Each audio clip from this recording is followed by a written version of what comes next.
Assalamualaikum warahmatullahi wabarakatuh. Perkenalkan, nama saya Reva Rahmanur Anissa. Saya mahasiswi Akbar Dharma Wacana Metode Klasifikasi ini.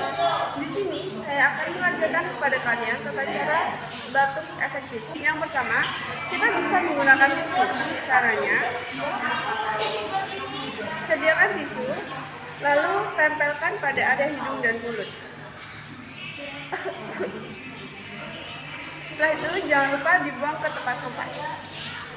Cara kedua, kita bisa menggunakan siku atau lengan bagian dalam. Caranya,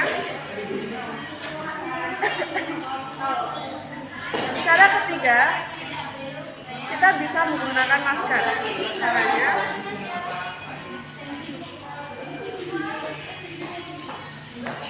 sediakan masker lalu gunakan seperti biasa.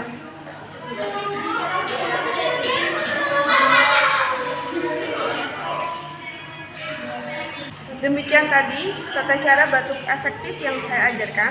Semoga bisa kita terapkan sama-sama di rumah. Saya akhiri, wassalamualaikum warahmatullahi wabarakatuh.